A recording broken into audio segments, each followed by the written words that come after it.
Picture April in real estate.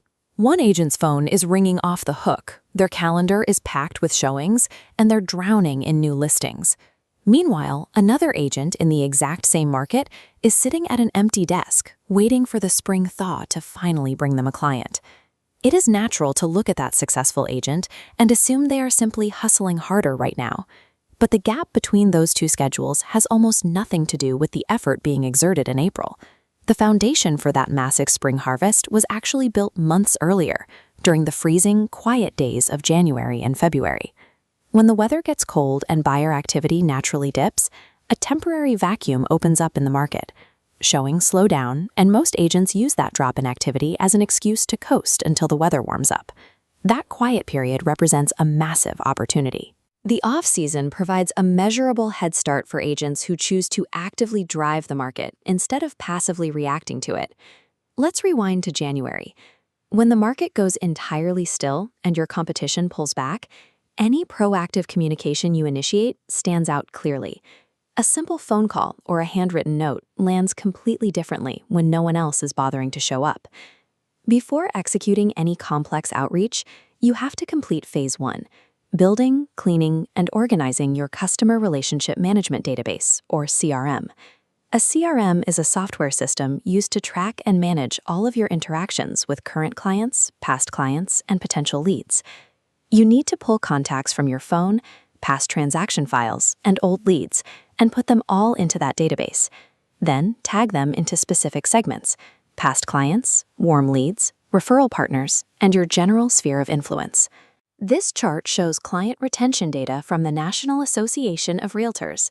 It illustrates that 67% of sellers say they would use their agent again, yet the vast majority of agents never contact those past clients after closing, entirely abandoning their highest value lead source. To prevent drop-off, apply the 33-touch rule. This mathematical strategy hits exactly 33 communication nodes across the year without annoying sales pressure. It breaks down to roughly one touch point every 11 days, like a social media post or market update. By establishing this mathematically predictable presence, you guarantee that when a past client suddenly decides to sell, you are the automatic first call they make. What do those specific touchpoints look like? One highly effective strategy is hosting a hyper-local educational event, like a winter home maintenance workshop. You provide valuable information, collect contact info at the door, and gather warm leads without ever pitching a sale. Another tactic is the past client reactivation call. The goal here isn't to ask for a listing.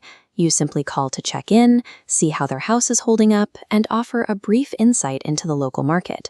You can also leverage social media, provided you keep it hyper-local. Generic national real estate statistics get scrolled past. Highly specific content about your exact neighborhood's winter housing inventory will actually stop a reader and generate engagement. You should also schedule winter coffee meetings with adjacent professionals. Mortgage lenders, home inspectors, and estate attorneys all have direct access to people who are about to make real estate decisions, and winter is usually their slow season too. Finally, deploy a monthly market update email. Keep it under 300 words, include one clear local data point, and add a soft call to action asking if they are curious about a quick home analysis. Effective systemization requires limits. Do not attempt to execute all of these at once. Choose exactly 2 or 3 specific tactics that fit your personality and your market and commit to them fully. To execute those tactics, you need rigid time management. You must time block a minimum of 5 hours every single week that is dedicated strictly to pure lead generation activity. Individual lead generation tactics will fail if you do not have a tracked, consistent weekly system to enforce them. Even with a system, agents still fall into a few predictable traps. The first major pitfall is waiting until January to start planning the strategy, when the foundation should have been set back in October. The second mistake is treating lead generation as a sporadic activity.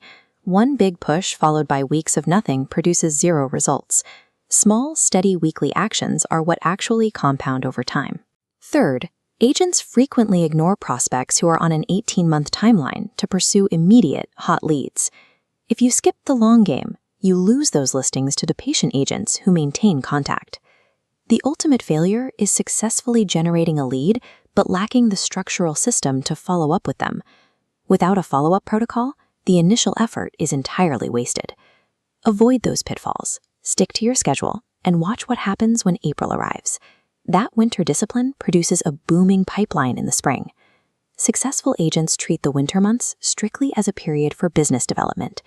Success in this window requires exactly 3 things: a clear strategy, heavily protected time on your calendar, and the psychological discipline to keep going even when your actions don't immediately convert to sales. The unglamorous work you do between January and March entirely dictates the reality of your spring.